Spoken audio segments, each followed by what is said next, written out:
Assalamualaikum warahmatullahi wabarakatuh. Semangat pagi, semoga selalu sehat, semangat, dan luar biasa. Apa kabar para pejuang KB?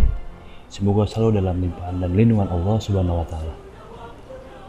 Para pejuang KB yang saya hormati dan saya banggakan, izinkan saya selaku fasilitator untuk memberikan materi di diklat kali ini dengan bahasan metode dan alat kontrasepsi.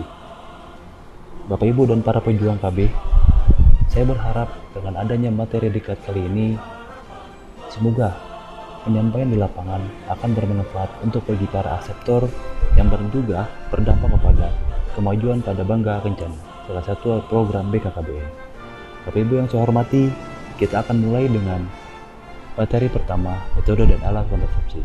Saya berharap kita membuat kesepakatan bahwa dalam diklat kali ini, Bapak Ibu akan memberikan yang terbaik, sehingga ketika ada di lapangan, Bapak Ibu adalah ujung tombak bagi program Bangga Kencana. Bapak Ibu, yang seperti kita tahu, kontrasepsi merupakan usaha untuk mencegah terjadinya kehamilan. Usaha itu dapat bersifat sementara dan permanen. Cara kerjanya adalah pertama, mengusahakan agar tidak terjadinya ovulasi. Yang kedua, melumpuhkan sperma. Dan yang ketiga, menghalangi pertumbuhan sel telur dan sperma. Adapun tujuan penggunaan kontrasepsi adalah menunda maupun mencegah kehamilan. Seperti yang kita tahu, banyak di kalangan usia muda ketika baru menikah, dengan berbagai faktor pertimbangan, mereka menunda bahkan mencegah kehamilan. Yang kedua, menjarangkan kehamilan. Dan yang ketiga, menghentikan atau mengakhiri masa kesuburan. Seperti yang kita tahu, jika ada pasangan yang memiliki 2 anak, kemudian mereka ingin menghentikan ataupun menyudahi untuk tidak memiliki anak, maka kontrasepsi adalah jawabannya. Bapak Ibu, para pejuang KB yang saya hormati dan saya banggakan, kita akan bahas pertama adalah metode kontrasepsi. Seperti yang kita tahu, metode kontrasepsi terbagi 2. Pertama adalah kontrasepsi non-hormonal, dan yang kedua adalah kontrasepsi hormonal. Materi yang pertama kita bahas adalah kontrasepsi non-hormonal. Non-hormonal ini bersifat adalah alat kontrasepsi yang tidak mengandung hormon, sehingga penggunaannya tidak mempengaruhi kondisi hormonal dalam tubuh. Ada berbagai cara ataupun alat penggunaan kontrasepsi non-hormonal. Yang pertama adalah metode amonerelaktasi atau MAL. Pada metode ini, kontrasepsi mengandalkan pemberian ASI. MAL juga sebagai kontrasepsi bila penggunanya menyusui eksklusif, kemudian belum haid, dan yang ketiga, umur bayi kurang dari 6 bulan. Cara kerjanya adalah dengan menunda dan menekan ovulasi. Penggunaan metode MAL ini efektif sampai 6 bulan dan mencegah kehamilan sebesar 98%. Tentu metode MAL ini akan banyak ditanyakan oleh para asesor kepada pejuang KB di lapangan, sehingga saya berharap PKB dapat menjelaskan MAL yang lebih rinci untuk pemahaman para asesor. Metode yang kedua adalah senggama terputus.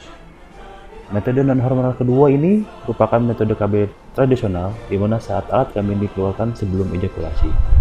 Cara kerjanya dari senggama terputus ini adalah alat kelamin laki-laki dikeluarkan sebelum ejakulasi, sehingga sperma tidak masuk ke dalam alat kelamin wanita, yang berdampak adalah kehamilan yang dapat dicegah. Penggunaan senggama terputus ini merupakan KB tradisional yang sudah dilakukan turun-temurun di masyarakat Indonesia. Kemudian yang ketiga, metode non-hormonal terdiri dari kondom.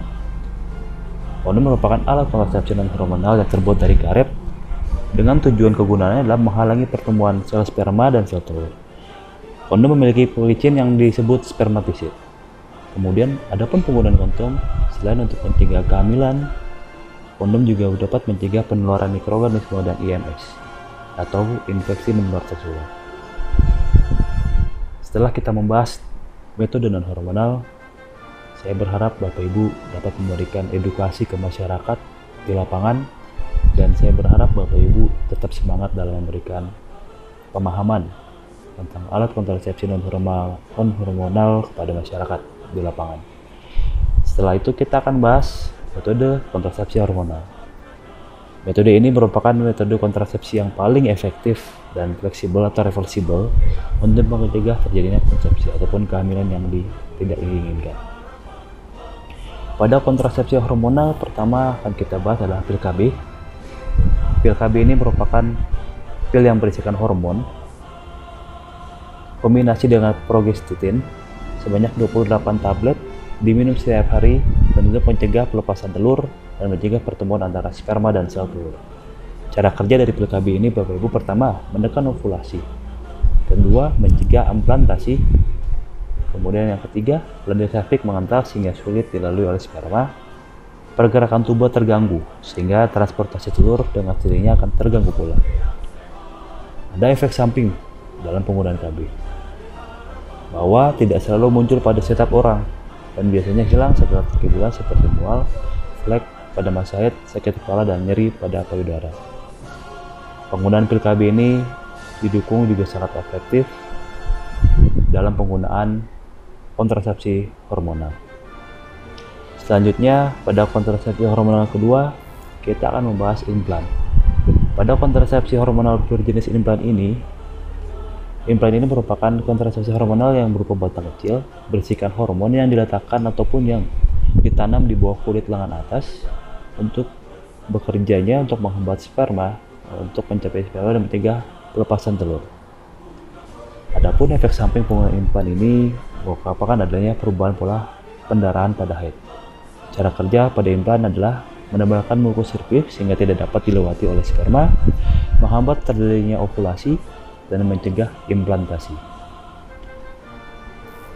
Adapun contoh ataupun pengambilan ataupun penggunaan dari implan ini adalah seperti gambar di atas yang tertera pada slide, di mana implan ini ditanamkan di bawah lengan berbentuk kecil, sehingga saya berharap implan ini dapat mencegah terjadinya kehamilan.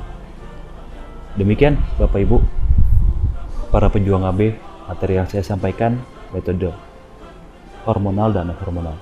Saya berharap Bapak Ibu para pejuang KB, para penyuluh KB di lapangan tetap semangat, sehat, dan luar biasa.